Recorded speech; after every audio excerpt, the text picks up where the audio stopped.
Hello friends, good evening and welcome to the success Kendra. दोस्तों, रोज़ 8 बजे से बिहार पुलिस कांस्टेबल की जो नई वैकेंसी आई है 8,415 पोस्ट पर, उसके लिए जीके जीएस साइंस और करंट अफेयर्स का हम लोग रात को 8 बजे इंपॉर्टेंट क्वेश्चंस को कवर करते हैं।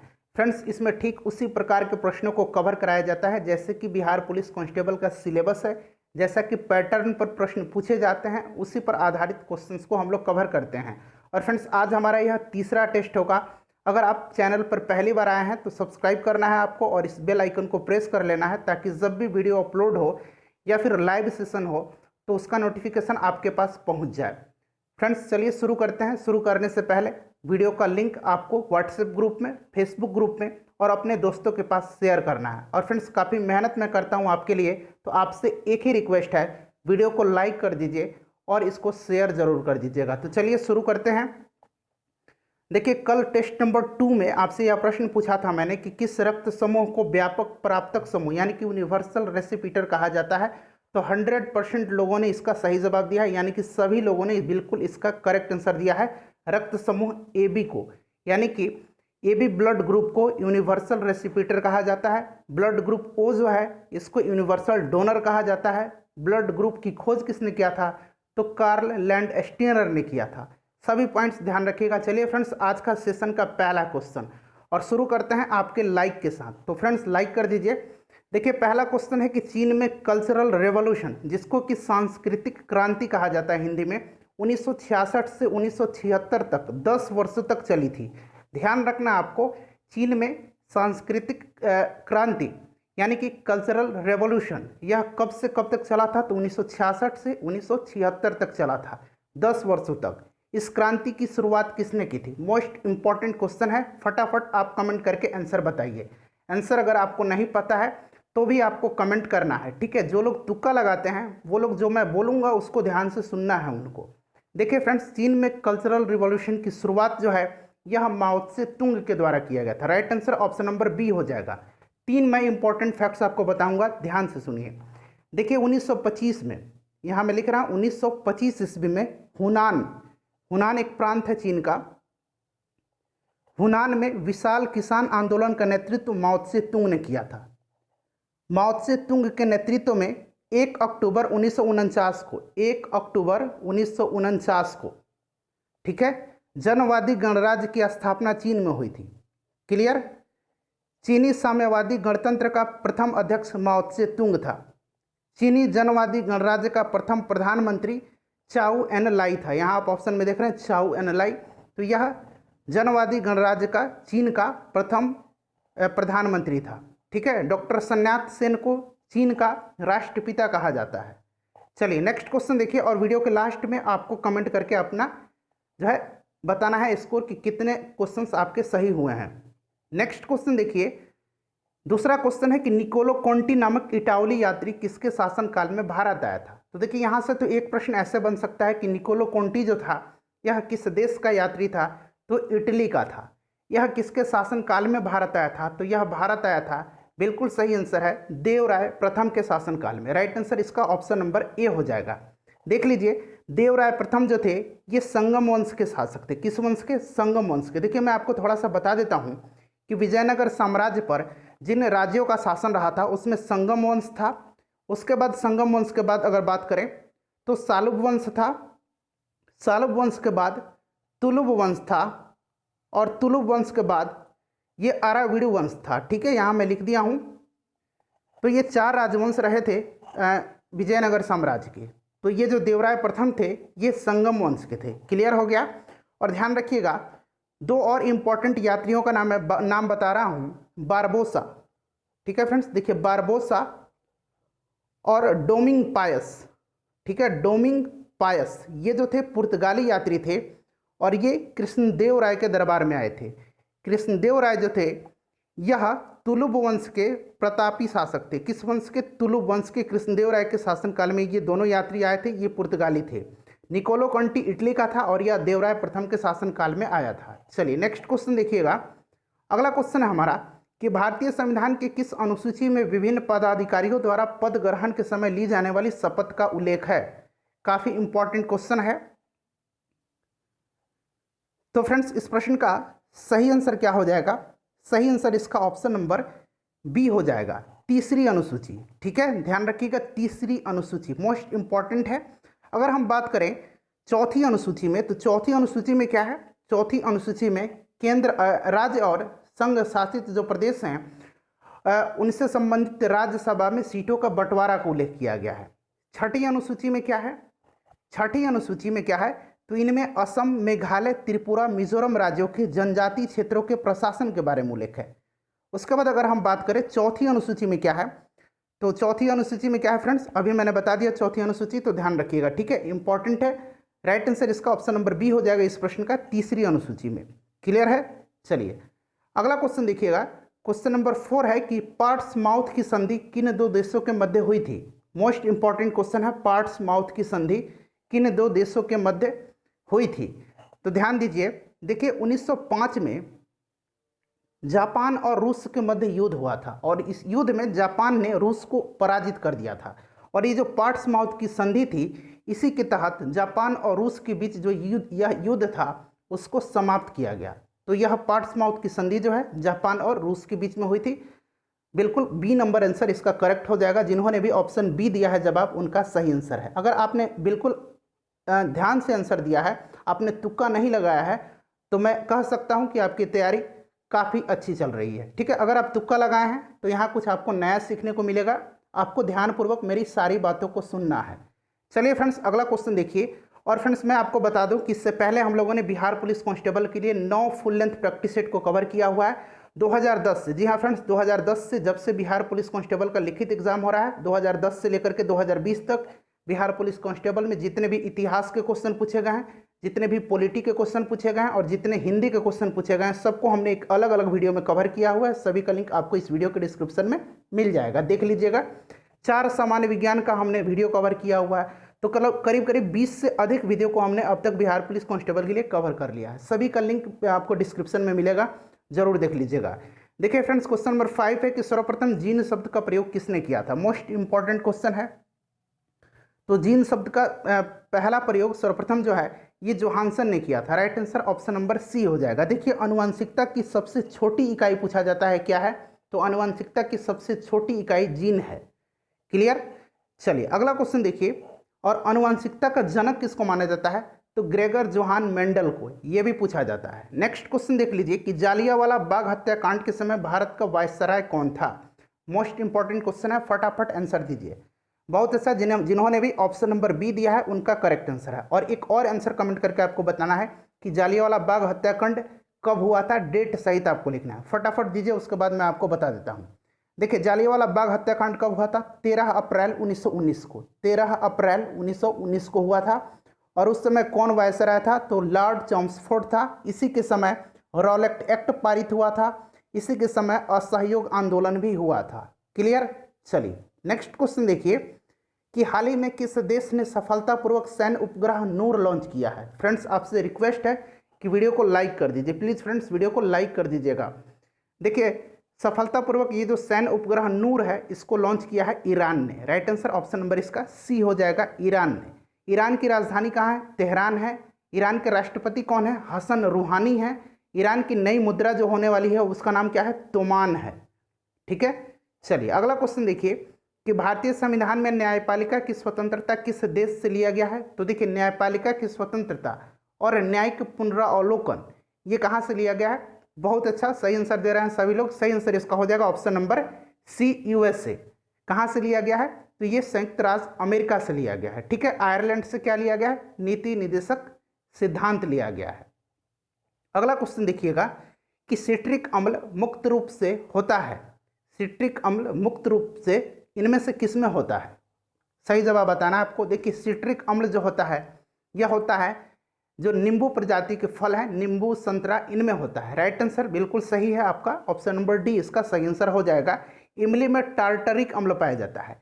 सेब में मैलिक अम्ल पाया जाता है। सेब में कौन सा अम्ल पाया जाता है? मैलिक अम्ल पाया जाता है। ठीक है, दूध में कौन सा अम्ल पाया जाता है? दूध में लैक्टिक अम्ल पाया जाता है। चलिए नेक्स्ट क्वेश्चन देखिए फ्रेंड्स, बिल्कुल जो आपका पैटर्न है बिहार पुलिस का उसी पर सभी क्वेश्चंस को मैं कवर करवाऊंगा। मेगास्थनीज के अनुसार मौर्य काल में मार्ग निर्माण अधिकारी क्या कहलाता था? मोस्ट इंपॉर्टेंट क्वेश्चन है, बताइए इसका आंसर। देखिए मेगास्थनीज की प्रसिद्ध पुस्तक का नाम क्या है? इंडिका है। मेगास्थनीज कौन था? तो सेल्यूकस निकेटर का राजदूत था जो चंद्रगुप्त मौर्य के दरबार में भारत आया था। क्लियर। देखिए मौर्य काल में मार्ग का निर्माण जो अधिकारी था वो एग्रोनोमी कहलाता था। राइट आंसर ऑप्शन नंबर इसका बी हो जाएगा। ठीक है, इंपॉर्टेंट है, ध्यान रखिएगा। अगर हम आगे बात करते हैं तो देखिए फ्रेंड्स, ये जो अंतपाल था सीमावर्ती दुर्गों का रक्षक होता था। युद्ध क्षेत्र में सेना का नेतृत्व करने वाला जो अधिकारी था उसको नायक कहा जाता था, और सम्राट अशोक के समय जनपदीय न्यायालय के न्यायाधीश को राजुक कहा जाता था। चलिए अगला क्वेश्चन देखिए, सारे पॉइंट्स को मैं आपका क्लियर कर दूंगा। देखिए ये जो सिंबल दिया हुआ है CHO अभिक्रियाशील मूलक का नाम क्या है? तो फ्रेंड्स ये CHO जो है सिंगल बॉन्ड है।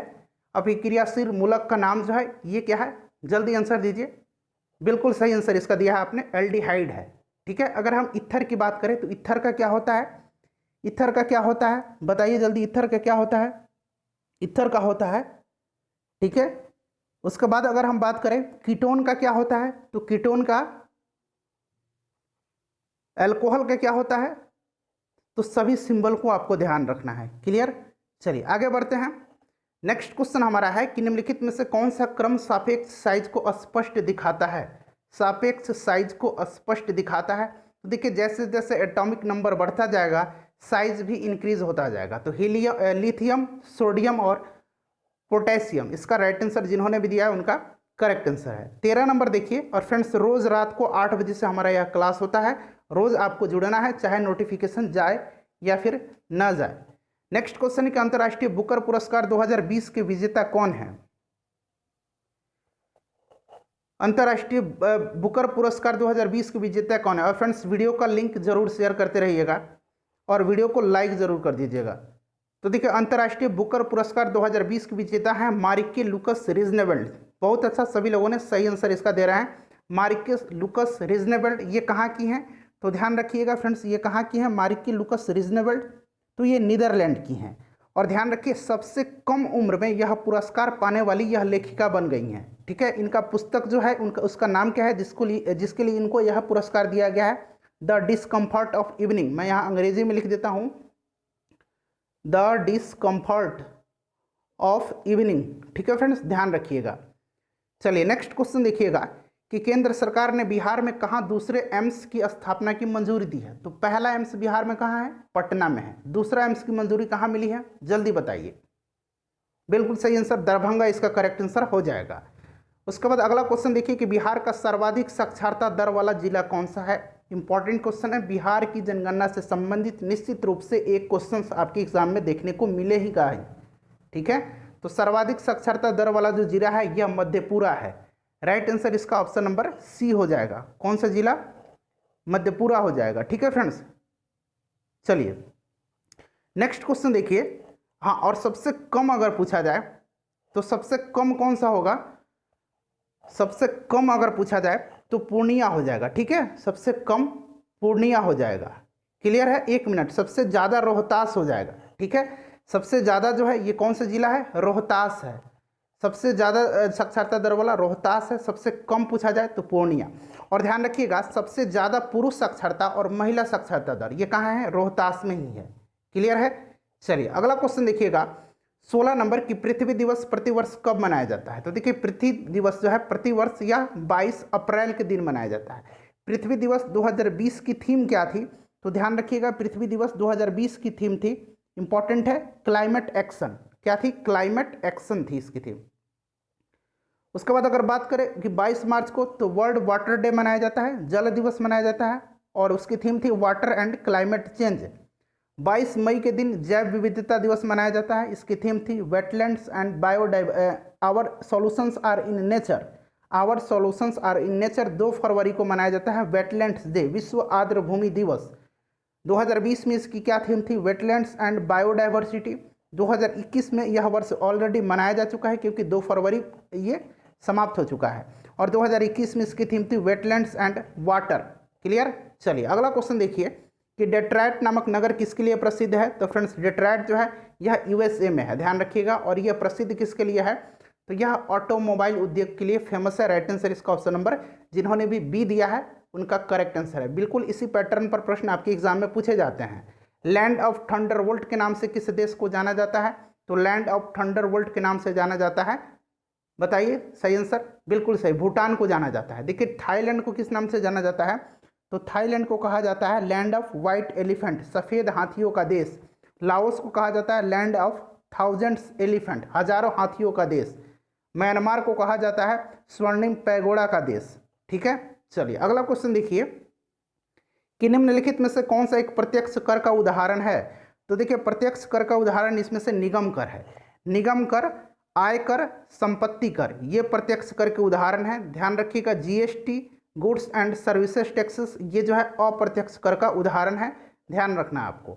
नेक्स्ट क्वेश्चन हमारा है कि बोरेक्स किसका अयस्क है? बताइए बोरेक्स किसका अयस्क है? इंपॉर्टेंट क्वेश्चन है और बहुत सारे लोगों को पता भी होगा इसका आंसर। तो बताइए इसका आंसर क्या हो जाएगा? बोरेक्स जो है यह सोडियम का अयस्क है। ठीक है, किसका अयस्क है? सोडियम का अयस्क है, ध्यान रखिएगा। अगर हम बात करें मैग्नीशियम का, तो मैग्नीशियम का अयस्क कार्नेलाइट है। कौन सा है? यहाँ मैं लिखता हूँ कार्नेलाइट, और एक और नाम याद रखना है डोलोमाइट। ये दो जो हैं कार्नेलाइट, डोलोमाइट, ये मैग्नीशियम के हैं। अल्युमिनियम का बॉक्साइट आप सभी को पता होगा, क्या है? बॉक्साइट है। और एक और मैं अयस्क बता देता हूँ, इसका नाम है क्रायोलाइट। ठीक है, क्रायोलाइट, यहाँ मैं लिख देता हूँ, स्पेस का अभाव है। चलिए सही आंसर ऑप्शन नंबर बी जिन्होंने भी दिया है उनका करेक्ट आंसर है। 21 नंबर क्वेश्चन है कि भारतीय संविधान की अनुसूची 6 में किन किन राज्यों को शामिल किया गया है? तो थोड़ी देर पहले मैंने बताया था कि अनुच्छेद 6 में क्या है, तो इसमें असम, मेघालय, त्रिपुरा, मिजोरम राज्यों के जनजातीय क्षेत्रों के प्रशासन के बारे में प्रावधान है। असम, मेघालय, त्रिपुरा और मिजोरम। तो देखिए असम, मेघालय, त्रिपुरा और मिजोरम, राइट आंसर इसका ऑप्शन नंबर ए हो जाएगा। नेक्स्ट क्वेश्चन देखिए, नेक्स्ट क्वेश्चन है कि इनमें से कौन सा युग्म सुमेलित नहीं है? देखिए एक तरफ जो है स्थानीय हवाएं दी गई है और दूसरी तरफ उनसे संबंधित जगह का नाम दिया गया है। चिनूक जो है यह यूएसए में चलता है और कनाडा में चलता है, बिल्कुल सही आंसर इसका है। ठीक है, ये बिल्कुल सही मिलान है। फोन जो है यह आल्प्स पर्वत पर बहने वाली हवा है और सर्वाधिक इसका प्रभाव स्विट्जरलैंड में देखने को मिलता है। सिरक्को जो है फ्रेंड्स ये कनाडा में नहीं है। देखिए सभी जो है गर्म हवाएं दी गई हैं, सबसे पहले तो मैं आपको बता दूं। और ये जो सिरक्को जो है इसको अलग अलग देश में अलग अलग नाम से जाना जाता है। सिरक्को के नाम से इसको इटली में जाना जाता है। किस देश में? इटली में इसको सिरक्को के नाम से जाना जाता है। यह सहारा मरुस्थल से भूमध्य सागर की ओर बहने वाली गर्म हवा है। यहीं जो है सुमेलित नहीं है। लू भारत में चलता है, आप सभी को पता है, उत्तर भारत में। चलिए नेक्स्ट क्वेश्चन देखिएगा कि मांग के लिए आवश्यक तत्व है। तो मांग के लिए आवश्यक तत्व क्या हो जाएगा? आंसर बताइए। वस्तु की इच्छा, एक निहित मूल्य, साधन व्यय करने की तत्परता, उपर्युक्त सभी इसके करेक्ट आंसर हो जाएंगे। नेक्स्ट क्वेश्चन देख लीजिए कि संघ लोक सेवा आयोग का अध्यक्ष और सदस्यों का कार्यकाल कितना होता है? तो आंसर आप पहले बताइए, फिर मैं आपको बताता हूं। तो देखिए संघ लोक सेवा आयोग के अध्यक्ष और उसके सदस्यों की नियुक्ति कौन करता है? भारत का राष्ट्रपति करता है। अगर पूछा जाए कि राज्य लोक सेवा आयोग, तो इसके सदस्य और अध्यक्ष की नियुक्ति कौन करता है? राज्यपाल करता है। लेकिन राज्यपाल को हटाने का अधिकार नहीं है, ध्यान रखिएगा। प्रश्न में पूछा गया है संघ लोक सेवा आयोग के अध्यक्ष और सदस्यों का कार्यकाल जो है यह 6 वर्ष या 65 वर्ष की आयु जो भी पहले पूरी हो जाती है ये सेवानिवृत्त हो जाते हैं। राज्य लोक सेवा के आयोग के जो अध्यक्ष हैं और उसके सदस्य हैं उनका जो कार्यकाल होता है 6 वर्ष या 62 वर्ष की आयु जो भी पहले पूरी हो जाती है वो सेवानिवृत्त हो जाते हैं, ध्यान रखिएगा। चलिए अगला क्वेश्चन है, और फ्रेंड्स प्लीज़ वीडियो को लाइक ज़रूर कर दीजिएगा। देखिए मैं पूरा लाइक इसका टारगेट रखा हूँ 1000 लाइक का, तो 1 लाइक करके आप इसमें सहयोग अपना दे दीजिए। प्रतिरोध का व्युत्क्रम यानी कि उल्टा क्या है? चालकता है। यदि प्रतिरोध की इकाई ओम है तो चालकता की इकाई क्या होगी? तो ये तो प्रश्न ऑलरेडी आसान हो गया।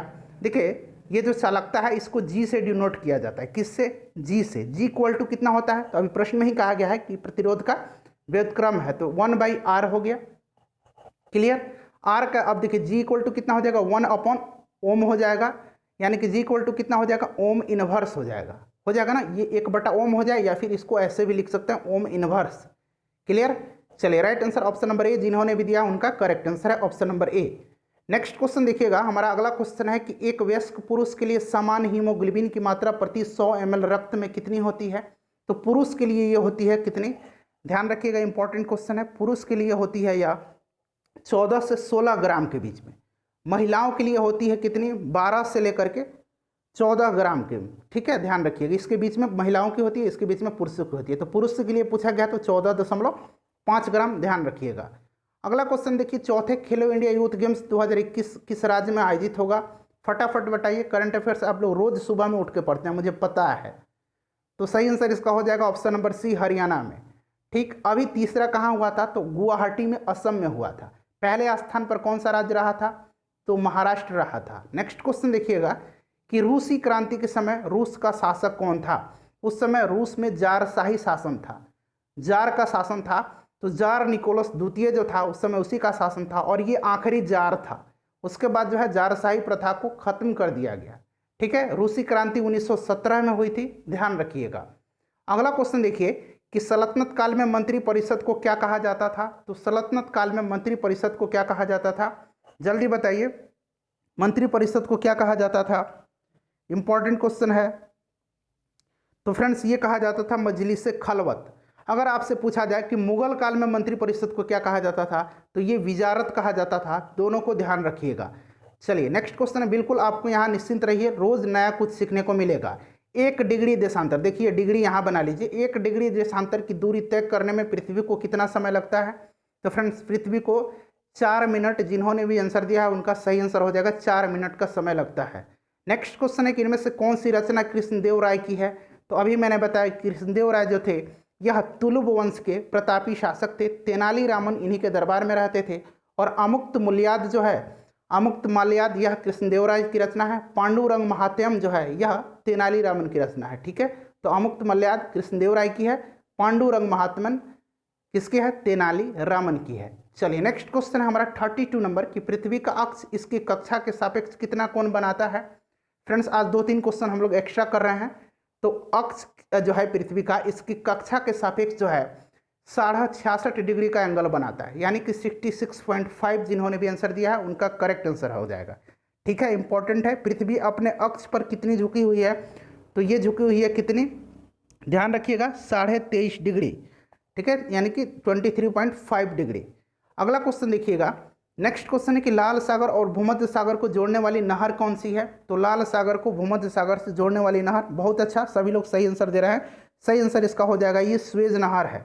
ठीक है, किल नहर कहाँ है? तो किल नहर जो है ध्यान रखिएगा ये जर्मनी में है। ठीक है, यह उत्तरी सागर और बाल्टिक सागर के बीच में है।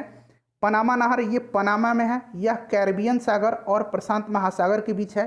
कैरेबियन सागर और प्रशांत महासागर के बीच में है। सू नहर जो है फ्रेंड्स यह कहाँ है? यूएसए में है। यह सुपीरियर झील को ह्यूरोन झील से जोड़ता है। ठीक है, सुपीरियर झील को ह्यूरोन झील से जोड़ता है, ध्यान रखिएगा। अगला क्वेश्चन हमारा है कि लोकसभा के सदस्य अपना त्यागपत्र किसे सौंपते हैं? तो लोकसभा के जो मेंबर हैं वे लोकसभा के अध्यक्ष को अपना त्यागपत्र सौंपते हैं। तो right answer option number C हो जाएगा। लोकसभा का अध्यक्ष लोकसभा के उपाध्यक्ष को अपना त्यागपत्र देता है। लोकसभा का उपाध्यक्ष लोकसभा के अध्यक्ष को अपना त्यागपत्र देता है। नेक्स्ट क्वेश्चन देखिए। और फ्रेंड्स, इससे पहले हम लोगों ने जितने भी वीडियो कवर किए हैं सभी वीडियो इंपॉर्टेंट है, देख लीजिएगा। सभी का लिंक आपको वीडियो के डिस्क्रिप्शन में मिल जाएगा। लास्ट क्वेश्चन है हमारा आज का, वेदावस्ता किस धर्म का धार्मिक ग्रंथ है? इसका आंसर आपको कमेंट करके बताना है। और फ्रेंड्स, अगर कोई डाउट्स है आपको तो वीडियो के कमेंट बॉक्स में जाना है आपको। ये लाइव सेशन जैसे ही खत्म होगा आपको कमेंट में जाना है और वहाँ क्वेश्चन नंबर आप कमेंट करके बताइएगा। सुरक्षित रहिए, अपना ख्याल रखिए, पढ़ाई करते रहिए। मिलते हैं कल फिर नेक्स्ट वीडियो में। Thanks for watching.